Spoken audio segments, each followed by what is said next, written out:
Hablemos ahora de la hormona de crecimiento. ¿Qué les digo yo de la hormona de crecimiento para poder enfocar la clase? Primero, los mitos que se han creado con la hormona de crecimiento como un medicamento. Entonces, la gente cree, mucha gente cree, que si yo quiero crecer más, entonces yo le puedo aplicar hormona de crecimiento y ya con eso voy a solucionar los problemas. No. Lo primero que tenemos que recordar es que la hormona de crecimiento sirve para que, pues, como vamos a ver ahorita, hace su función.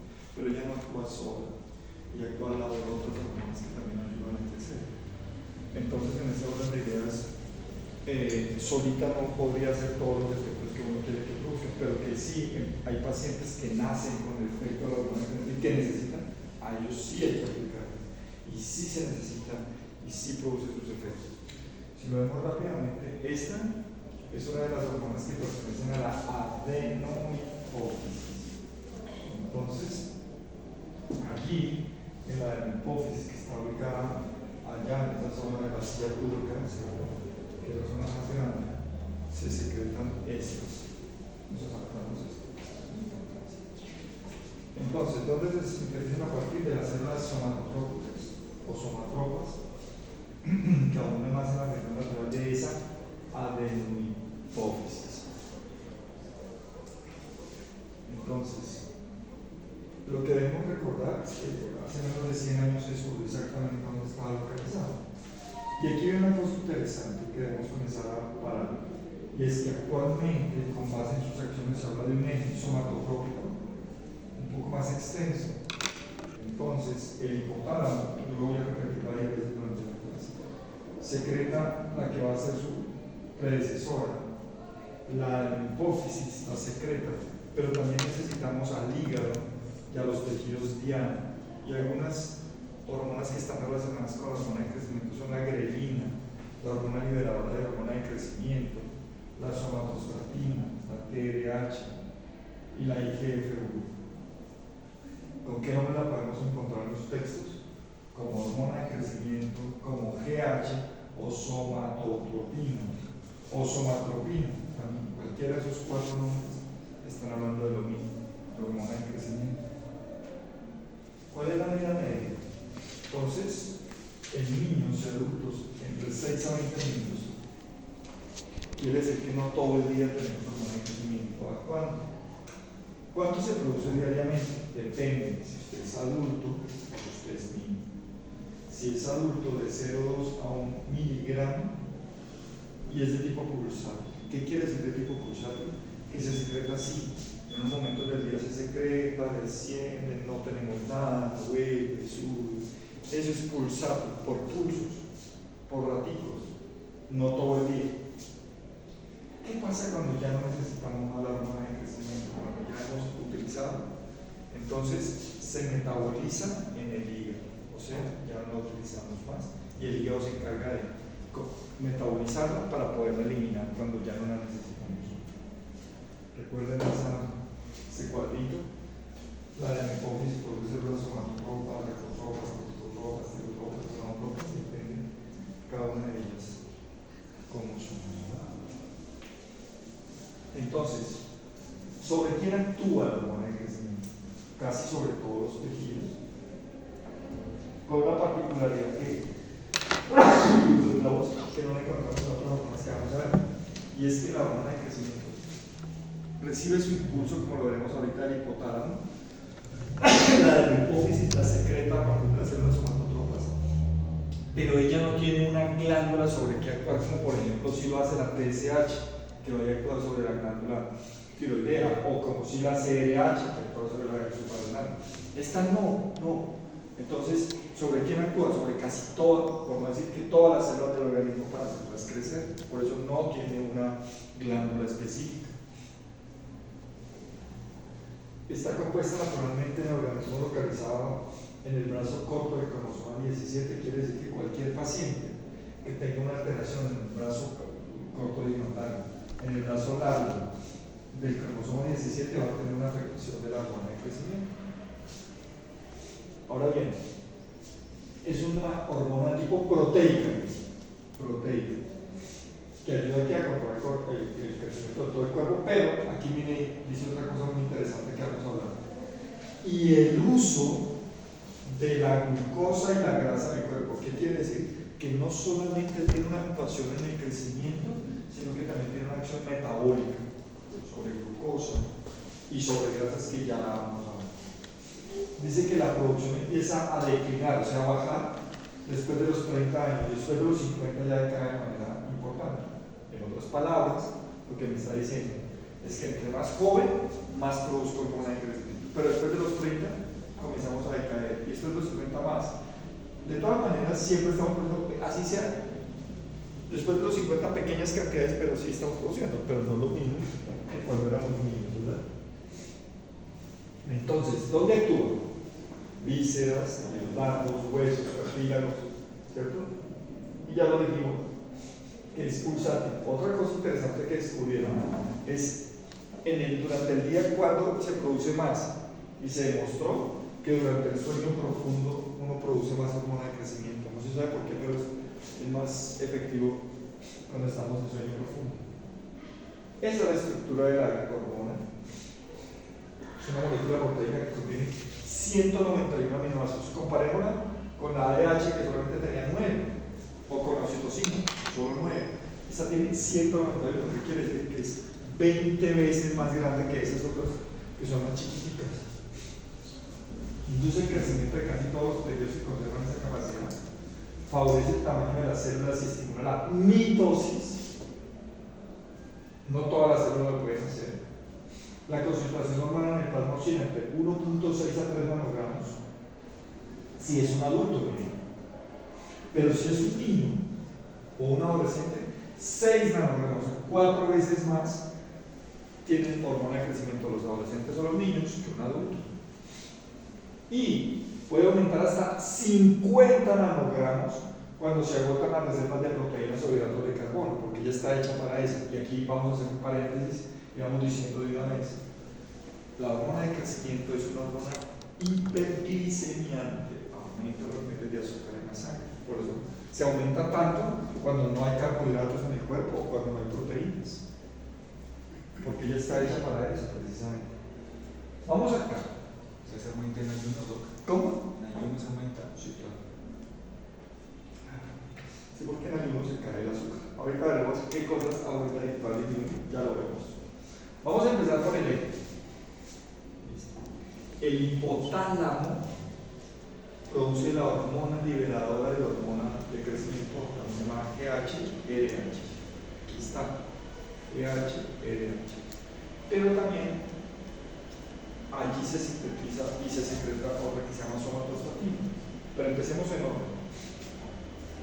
Si necesitamos hormona de crecimiento, el hipotálamo secreta GH-RH y no secreta somatostatina. Y entonces aquí hay un más, que quiere decir que nos da luz verde. Esta GH-RH actúa sobre las células somatotropas de la hipófisis, haciendo que produzca hormona de crecimiento.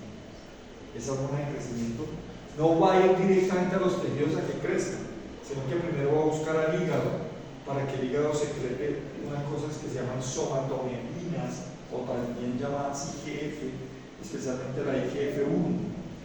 Y ahora sí, si el hígado responde y secreta IGF-1, tenemos GH más IGF-1, ahora sí se van a los tejidos y ayudan a crecer, sobre todo en el crecimiento óseo. ¿Qué pasa si un paciente tiene un daño en el hígado y deja de producir IGF-1?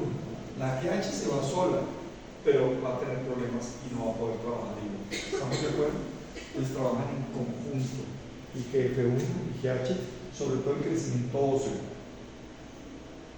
Muy bien, para contestar la pregunta, ¿qué cosas estimulan para que se secrete más hormona de crecimiento y qué cosa inhibe la secreción de hormona de crecimiento? Entonces, el descenso de la glicemia. Estar en ayunas, pues tenemos bajita de azúcar en la sangre. El descenso de ácidos grasos libres en sangre, el ayuno, las deficiencias proteicas, los traumas, especialmente en niños que tienen más hormona de crecimiento, no porque nosotros también, pero especialmente en ellos, porque hay más hormona. Entonces, en los casos en los cuales se necesite que un tejido vuelva a regenerarse, se regenera más rápido, sobre todo hueso y cartílago en los niños de el estrés, cualquier tipo de estrés, la excitación, ¿cierto? Tanto mental como física, el ejercicio que hace parte de esa excitación. En los hombres la testosterona, que es la que nos ayuda a hacer el estiramiento en la adolescencia, en las mujeres los estrógenos, que también ayudan a hacer el estiramiento. Recuerda que primero se produce el estiramiento en las mujeres que en los hombres. Ya había dicho, el sueño profundo aumenta la secreción y lógicamente la hormona liberadora de hormona de crecimiento aumenta la secreción de las hormonas. ¿Qué cosas disminuyen? ¿Qué cosas le dicen? No se secreta la hormona de crecimiento. Todo lo contrario. Si usted tiene hiperglicemia, el incremento de ácidos grasos libres, el envejecimiento, digamos que después de los 30 comienza a caer, después de los 50 mucho más, la obesidad, la somatostatina, la hormona exógena. ¿Qué quiere decir la hormona exógena? Entonces, si un paciente decide colocar su hormona de crecimiento porque dice, no, yo quiero crecer más, le dicen, pero es que usted está secretando bien hormona de crecimiento. No, pero yo quiero ser más alto. Entonces él comienza a inyectarse. Si comienza a inyectarse, el cuerpo de se identifica que ya no necesita más, entonces para la producción interna. Entonces, la hormona de crecimiento exógena inhibe la producción endógena de hormona de crecimiento. Las somatomedinas tipo IGF-1 o factores de crecimiento similar a la insulina también, si aumentan, le dicen a la hormona de crecimiento ya no más.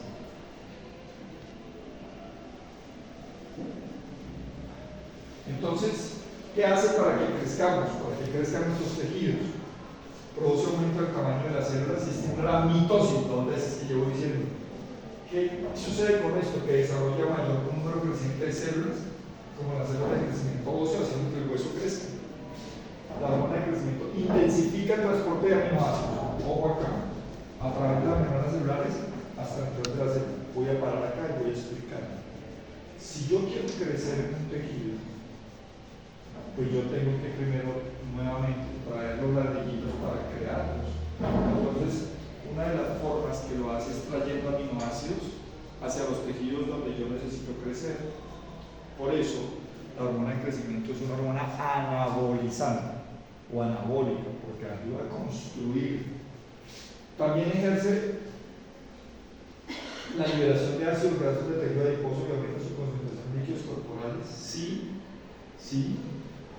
Es una hormona hiperglicemiante. ¿Qué quiere decir? Que ella aumenta la cantidad de azúcar en la sangre, pero no deja que ese azúcar se meta a las células. Entonces, ¿qué hace? El cuerpo tiene que echarle mano a algo para poder trabajar, y ese algo son los líquidos, son los ácidos grasos que los saca del tejido adiposo y los pone a disposición en la sangre para que puedan ser utilizados como medios energéticos, porque no está utilizando glucosa. Entonces, resumen, aumenta la síntesis proteica en casi todas las células del organismo, favorece la movilización de ácidos grasos del tejido adiposo para ponerlos a disposición, para utilizarlos como fuente energética. Volvamos a ver este cuadro, ya lo hemos visto, pero yo quiero volverlo a repetir. Hipotálamo que secreta GHRH, adenohipófisis que secreta GH, hígado que secreta IGF-1, la suma de los dos hace que podamos utilizarlos. Pero si el paciente ya hizo lo que tenía que hacer, el cuerpo ya hizo lo que tenía que hacer y la IGF sigue siendo alta, manda información arriba para que se secrete somatostatina y se deje de producir hormona de crecimiento. ¿Vale? Esa sería la retroalimentación. Muy bien. ¿Cómo actúan los receptores? Primero, ya dije que la hormona es una hormona de tipo proteica.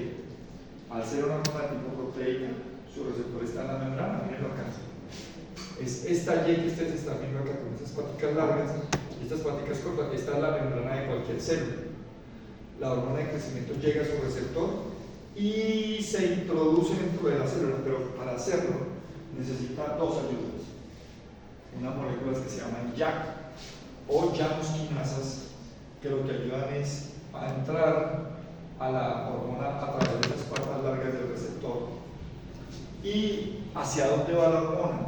Como es una hormona anabolizante, necesita llegar hasta el núcleo. Y entonces necesita moléculas de señalización intracelular para que lo guíen y le digan por dónde se tiene que ir. Esas moléculas de señalización intracelular se llaman STAT. Entonces necesitamos JAK y está para poder llevar esta hormona desde acá, meterla acá y hacerla que actúe acá, haciendo cambios nucleares para poder producir los efectos anabólicos. ¿Dónde encontramos receptores? ¿Qué tejidos tienen receptores? Hígado, músculo estriado, riñón, pulmón, glanoma, linfocito periódico, linfocito, hueso, cartílago, células primordiales. ¿Sí es que casi todos lados están? Sí, desde que las células tengan la capacidad de reproducirse, ellos lo van a hacer. Hasta simplemente para lo mismo que te dije ahorita. Vamos a tener. Uy, se ve horrible.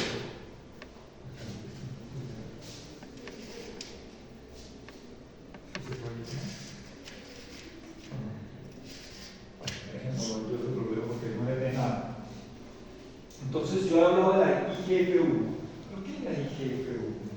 Entonces son moléculas que se producen a nivel hepático. ¿Y para qué sirven? Entonces son mediadores finales del crecimiento y metabolismo en el adulto.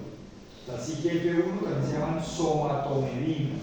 En el caso de la IGF-1 también se llama somatomedina C. Somatomedina C.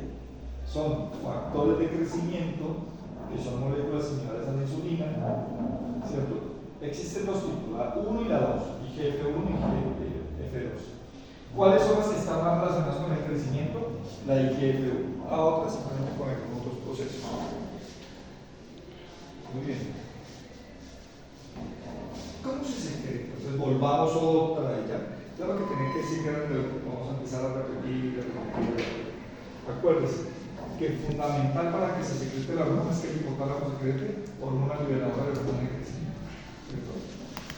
¿Que estimula a quién? A las células somatotróficas que se encuentran en el hipófisis anterior. ¿Para qué? Para que libere hormona de crecimiento. Ahora bien, ¿y quién controla para que no sea exagerada la cantidad de hormona de crecimiento? Por el otro lado, en el mismo hipotálamo también se secreta. No al mismo tiempo, pero si se secreta uno, la otra se frena.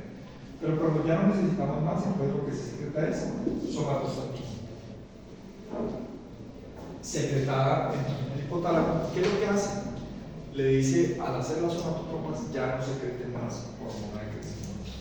La GH se libera en tiempos regulares o pulsos, ya lo dijimos. Cada 3 o 4 horas, cada 3 o 4 horas, cada 3 o 4 horas. Pero ¿de qué depende que se secrete o no se secrete? Se secreta cuando hay altos niveles de GH y LH y no hay somatostatina. Y al contrario. Entonces, si hay altos niveles ya de hormona de crecimiento y de IGF-1 y ya actuaron, inmediatamente estimula para que el hipotálamo secrete somatostatina. Entonces veámoslo acá. Ya secretamos GH, ya secretamos IGF-1, ya actuamos sobre el tejido y ya no necesitamos más. Ellas dos altas mandan información y ya le dice al hipotálamo, no secrete GH, LH, pero secrete somatostatina. Y entonces así lo regulamos y mantenemos los niveles séricos de la hormona de crecimiento en donde los necesitamos. ¿Vale? Otra vez, vuelvo a insistir, ya la repetición de la repetición. Entonces, la hormona induce la liberación de ácido gráfico del tejido adiposo y aumenta su concentración en líquidos corporales, ya lo habíamos dicho. Intensifica la conversión de acetilcoenzima A y su utilización o acetil-CoA y su siguiente como fuente de energía en todos los tejidos del organismo. ¿Por qué? ¿Por qué necesitamos utilizar grasas? Porque disminuye la captación de glucosa en los tejidos como músculo esquelético y tejido adiposo. Aumenta la producción hepática además de glucosa. Esto con esto incrementando la glicemia. Pero además, siempre que en el cuerpo fisiológicamente se aumente el azúcar en la sangre, inmediatamente que secreta insulina. El problema es que la insulina, la hormona de crecimiento, no la deja actuar. Está alta, pero sin dejarla actuar. Entonces, ¿qué pasa? Que no puede meter en los tejidos como músculo esquelético o adiposo los excesos de glucosa. Entonces, ¿a quién le tiene que echar mano? A los ácidos grasos. ¿Sí? ¿Claro ese concepto? ¿Sí?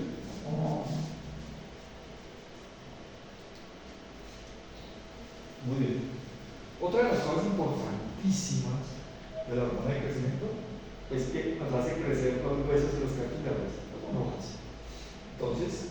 produce un aumento del depósito de proteínas por acción de las células condrocíticas y osteogénicas. Condrocito es cartílago, osteocito es hueso. Estas proteínas osteocíticas y condrogénicas aún son inductoras del crecimiento óseo. ¿Qué hace en el hueso? Le dice, capte más aminoácidos, porque al fin y al cabo son los ladrillitos para crecer. 2. Aumente la síntesis de proteínas. 3.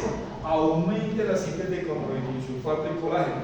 Acuérdense que las proteínas, el condroitinsulfato y el colágeno son los que forman la matriz del hueso. La matriz del hueso. Pero además le dice, aumente la síntesis de DNA y RNA y aumente la división celular, haciendo que el hueso pueda crecer a lo largo. Este es el proceso por el cual nosotros crecemos.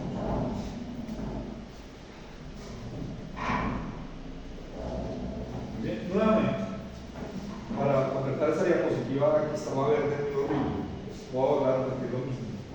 Entonces, la hormona de crecimiento actúa en parte a través de la somatostatina o IGF-1. ¿Y qué significa IGF-1?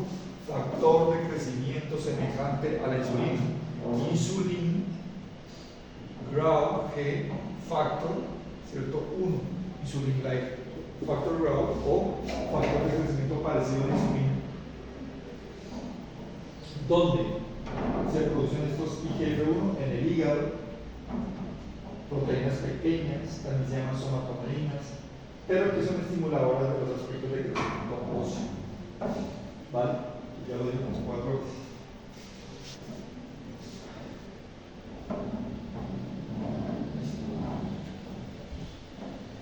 Entonces, ¿dónde actúa? Ya dijimos que la GH interactúa con los tejidos de forma análoga como lo hacen el resto de las hormonas hematotrópicas, es decir, se une al receptor de membrana. ¿Se acuerda la Y que les mostré con las paticas largas? Que se dinamiza tras la unión a la hormona y activa un complejo YAC, ¿se acuerdan? O llanosquinasa. Esos llanosquinasa de expresión citoplasmática haciendo que pueda entrar la hormona. Esta activación supone fosforilaciones tanto en porciones citoplasmáticas del receptor como en otros complejos proteicos citoplasmáticos como los STAT. ¿Y STAT qué significa? Moléculas traductoras de señal y activadoras de transcripción, o sea, señalizadoras intracelulares, que unidos al receptor por su porción citoplasmática y fosforilados se dinamizan y liberan del receptor para realizar funciones tanto a nivel citoplasmático como a nivel celular, favoreciendo así la transcripción génica. Igualmente, además de los STAT y los YAP, activan un complejo que se llama RAS-MAP. Son proteínas sinasas activadas por mitógenos encargadas de los procesos de proliferación y biosíntesis de la célula y también de canales de calcio, haciendo que todo esto contribuya a que la célula pueda crecer. Veámoslo acá. Nuevamente, el hipotálamo produce GHDH, la hipófisis GH, busca el hígado y se produce IGF-1, y todos estos lo que ayudan es a nivel de los núcleos de crecimiento óseo que todavía no se hayan cerrado, estimular para que crezca el hueso. Si ya están cerrados, los núcleos de osificación no tienen por dónde crecer. Así se va a quedar. ¿Estamos de acuerdo? Entonces necesitamos, por eso es que después de cierta edad ya uno no vuelve a crecer. Mire que uno sigue produciendo hormona de crecimiento y no tiene hígado con IGF-1. La pregunta es ¿por qué yo no sigo creciendo? Porque ya se cerraron los núcleos de osificación que están aquí entre diáfisis y epífisis. Acá. Esto me dice que aquí está el bebé que todavía tiene. Aquí está el adolescente, pero miren, en el adulto ya desaparece esa líneas rojas, ¿sí? Ya el hueso está cerrado. Y por más que tengamos hormona de crecimiento, o por más que nos pongamos hormona de crecimiento, no va a funcionar, porque ya están cerrados. ¿Para dónde va a crecer? No puede. Comienzan a crecer a lo bajo y eso no es bueno. Veamos acá. Quiero que terminemos pensando en esta diapositiva. Y es, ¿qué me dice esta diapositiva? Me dice que aquí están las células somatotropas que producen hormona de crecimiento, pero que la hormona de crecimiento solo no es capaz de producir todos los efectos que ella necesita del hígado, por ejemplo, para producir ¿qué? IGF-1. Del páncreas para producir ¿qué? Insulina. De la tiroides para producir ¿qué? TSH para que se aumenten los niveles de ZCT4. Intestino para que produzca algunas otras hormonas como las incretinas y otro tipo de hormonas. En resumen, uno no crece solamente por hormona de crecimiento. Sí, es la más importante, totalmente de acuerdo. Que actúa en su momento exacto, totalmente de acuerdo. Pero necesita otras. Por ejemplo, aquí todavía me faltaría hablar si para los hombres de la testosterona o mujeres estrógenos. Entonces, es una conjugación de varias hormonas las que llevan a crecer, siendo la hormona de crecimiento la más importante, indudablemente. Indudablemente. Resumen. Entonces, la hormona de crecimiento actúa sobre tejidos, aumentando el tamaño, estimulando la mitosis, pero también actúa sobre carbohidratos, pero también actúa sobre proteínas, pero también actúa sobre ácidos grasos. ¿Cómo lo hace? Entonces, sobre carbohidratos, aumentando el azúcar en la sangre, ¿cierto? Sobre proteínas, aumentando la síntesis proteica, o sea, anabolizante. Y sobre ácidos grasos, trayéndolos desde el tejido adiposo y poniéndolos a la disposición para que funcionen como fuente de energía. ¿Listos? Preguntas, por favor. Entonces, por eso que los pacientes que tienen diabetes tipo 1 pues no crecen mucho. Claro. Está involucrada la insulina. Sí, correcto. Correcto. ¿Sí? Yo he mirado que los niños cuando se fracturan y hacen la reconstrucción, como que un hueso les crece más que el otro. Bueno, ahí depende. Por lo regular, si el tratamiento ortopédico y lo hacen correcto, no va a crecer. Va a crecer lo que tenga que crecer, pero no es que crezca más. Lo que pasa es que cuando uno ve la radiografía, el callo óseo cubre donde estaba la lesión. Pero si me explico, si la fractura es compuesta o abierta y los huesos quedan montados, él va a comenzar a crecer aquí y no se actúa rápidamente. Entonces puede cortar un órgano o alguna vez cree que crece más, pero por lo regular no. Desde que la fractura esté bien alineada, él va a crecer por encima de acá. A veces puede quedar un poquito más grueso, pero no más largo, por lo regular. ¿Hasta qué edad se puede crecer? Bien. Entonces, esos son promedios. Los promedios dicen que más o menos las mujeres hasta los 16, 15 y 16 años. Y nosotros los hombres terminamos un último estudio chiquito por a los 18 años. Acuérdense que las mujeres arrancan primero que nosotros. Por eso es que las mujeres paran primero que nosotros. Sin embargo, ya lo último ya es muy poco, ¿no? Por ejemplo, los hombres hacemos un estudio por allá antes de los 18 años, pero ya son como 2 centímetros nomás. Claro que fue, mejor dicho. ¿Cierto?